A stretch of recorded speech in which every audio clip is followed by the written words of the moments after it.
আসসালামু আলাইকুম রহমতুল্লাহ। সুপ্রিয় দর্শক, আগামী 19শে জুলাই সোহরাওয়ার্দী উদ্যানে জামাতে ইসলামের বিশাল জনসভা হতে যাচ্ছে। তো সেই জনসভার মাঠ পরিদর্শন করতে গিয়েছিলেন জামাতে ইসলামের নেতৃবৃন্দরা। তো সেখানে সাংবাদিকেরা ঘিরে ধরেছে যে আপনারা এখানে মাঠ পরিদর্শন করতে আসতেছেন, তো সামনের সমাবেশ ঘিরে আপনাদের পরিকল্পনা কী, সেখান থেকে অনেক কিছু প্রশ্ন করছে। তো সেখানে জামাতে ইসলামের প্রতিনিধিদের মধ্যে থেকে সেক্রেটারি জেনারেল অধ্যাপক মিয়া গোলাম পরোয়ার সাহেব উত্তর দিয়েছেন।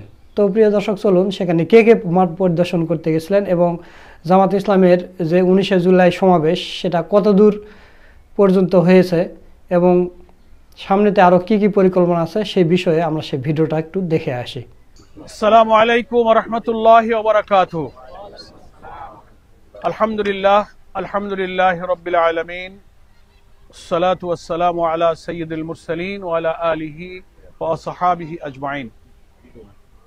সম্মানিত সাংবাদিক বন্ধুগণ, প্রিয় দেশবাসী, আমরা মহান আল্লাহ তাআলার শুকরিয়া আদায় করে আজকে ঐতিহাসিক সোহরাওয়ার্দী উদ্যানে আগামী 19শে জুলাই যে জাতীয় সমাবেশের যে উদ্যোগ জামাত ইসলামীর পক্ষ থেকে গ্রহণ করা হয়েছে তার প্রস্তুতি, মাঠের অবস্থা, মঞ্চ, আমাদের নিরাপত্তা, আমাদের পানি, স্যানিটেশন, মেডিকেল, নানান বিভাগের লোকেশন এবং বিভিন্ন প্রস্তুতি পর্যবেক্ষণের জন্য আমরা নেতৃবৃন্দ এখানে পরিদর্শনে এসেছিলাম।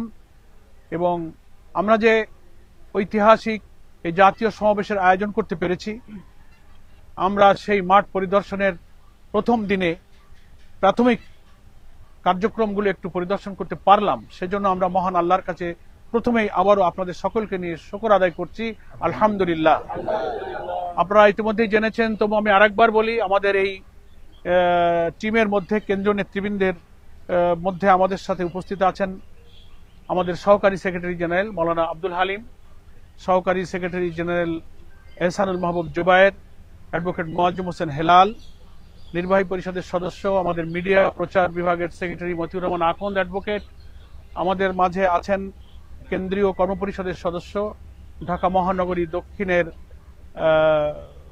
সেক্রেটারি শফিকুল ইসলাম মাসুদ, আমাদের নির্বাহী পরিষদের সদস্য ঢাকা মহানগরী আমির, আমার পাশেই দেখতে পাচ্ছেন দক্ষিণের আমির জননেতা নুরুল ইসলাম বুলবুল আছেন, উত্তরের সেক্রেটারি কর্মপরিষদ সদস্য ডক্টর রেজাউল করিম আছেন, ইসলামী ছাত্র শিবিরের সংগ্রামী সেক্রেটারি জেনারেল নুরুল ইসলাম সাদ্দাম আমাদের পাশে আছেন, আমাদের শ্রমিক কল্যাণ ফেডারেশনের সেক্রেটারি সহ অনেক নেতৃবৃন্দ এখানে উপস্থিত, ফেডারেশনের অনেক নেতৃবৃন্দ আছেন। আমরা সবার সময়ের কারণে নামটা আর বলার প্রয়োজন মনে করছি না। আমরা আল্লাহর কাছে শুকরিয়া আদায় করেছি।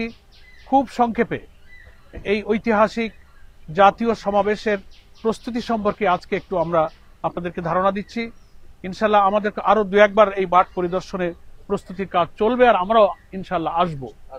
আজকে এই জাতীয় মহাসমাবেশের মূল যে সৌন্দর্য এবং প্রয়োজন হচ্ছে আমাদের মঞ্চ, স্টেজ। সেই স্টেজের জায়গাটা আমরা আজকে নির্ধারণ করেছি 100 ফিট বাই 36 ফিট পরিমাপের একটা বিশাল মঞ্চ, অত্যাধুনিক এবং যাবতীয় সুব্যবস্থা সহকারে, সামনে পিছে এলইডি, বক্তার যে লেকচার স্ট্যান্ডের আলাদা সেপারেটার, আমাদের যারা সারা দেশ থেকে এবং ঢাকা মহানগরীর লক্ষ লক্ষ মানুষ এখানে আসবেন, তাদের নামাজ, তাদের ওযু, তাদের অন্যান্য প্রয়োজন কিভাবে পূরণ করা যায় আমরা সেসব পরিকল্পনা নিয়েছি এবং আজকে কিছু ব্যবস্থা আমরা দেখলাম। আমাদের মেডিকেল বিভাগও থাকবে। তো আমরা দেশবাসীর কাছে অত্যন্ত কৃতজ্ঞতার সাথে আমাদের প্রস্তুতি যে সুষ্ঠু সুন্দরভাবে হচ্ছে, আমাদের বাস্তবায়ন কমিটি এটা নিয়ে দফায় দফায় বসছে। রাজধানী ঢাকা, পার্শ্ববর্তী জেলা এবং সারা দেশের জেলাগুলোর প্রতিনিধি হিসেবে অনেকেই এই জাতীয় সমাবেশে যোগদান করবেন।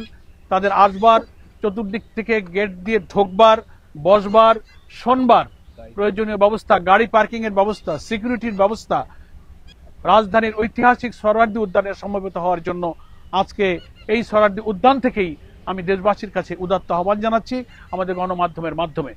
আশা করি সময়ে সময়ে আমাদের এই কর্মসূচি এগিয়ে নিয়ে যাওয়ার জন্য দেশবাসীর কাছে আমাদের এই জনসভার যে মূল উদ্দেশ্য, একটি অবাধ, নিরপেক্ষ, গ্রহণযোগ্য নির্বাচনের উদ্দেশ্যে লেভেল প্লেইং ফিল্ড, নির্বাচনের পূর্বে প্রয়োজনীয় সংস্কার শেষ করা, মানবতা বিরোধী অপরাধে অভিযুক্তদের বিচারকে দৃশ্যমান করা, পিআর পদ্ধতিতে আমাদের জাতীয় নির্বাচনের যে দাবি উঠেছে সর্বমহল থেকে সেটা মেনে নেওয়া, জুলাই অভ্যুত্থানকে নিয়ে যে জুলাই ডিক্লারেশন, যে জুলাই সনদ, সেটা ঘোষণা এবং বাস্তবায়নের জন্য আমরা জুলাই বিপ্লবের প্রথম বার্ষিকী এই জুলাই মাসের মধ্যেই সেটা সরকারকে বাস্তবায়ন এবং ঘোষণার দাবি করেছি। সেই দাবি এই ময়দানের জনসভা থেকে উত্থিত হবে। আমরা জাতীয় নির্বাচনের আগে স্থানীয় নির্বাচনের দাবি আমরা করেছি। আমরা আরো অনেক গণদাবিতে এই জনসভায় জাতীয় নেতৃবৃন্দ সে দাবি তুলে ধরবেন, সে সুযোগ আমরা ইনশাআল্লাহ এখানে করে দেব। বিভিন্ন রাজনৈতিক দল, দেশপ্রেমিক, ইসলামী সংগঠন, অন্যান্য রাজনৈতিক দল, সুধী সমাজ, সুশীল সমাজ, সব শ্রেণী পেশার, ধর্ম, বর্ণ নির্বিশেষে সকলকে আমরা আমন্ত্রণ জানাচ্ছি।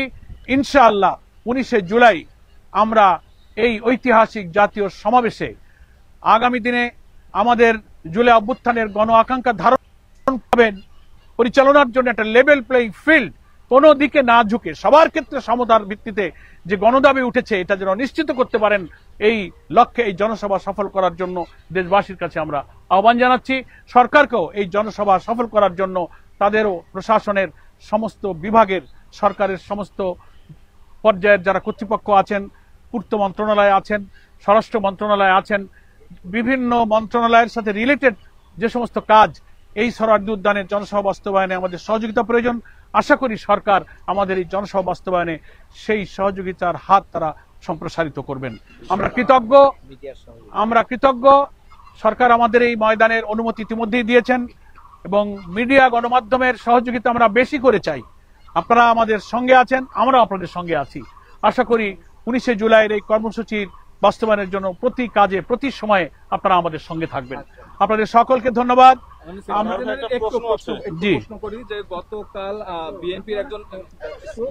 গতকাল বিএনপির একজন শীর্ষ নেতা বলেছেন যে জামাত ইসলামী নির্বাচন নিয়ে ডাবল স্ট্যান্ডবাজি করছে। তাদের ব্যাখ্যাটা হচ্ছে যে তারা একদিকে নির্বাচন পেছানোর কথা বলছে, সংস্কারের কথা বলছে, অন্যদিকে বিভিন্ন আসনে তারা প্রার্থী ঘোষণা করছে।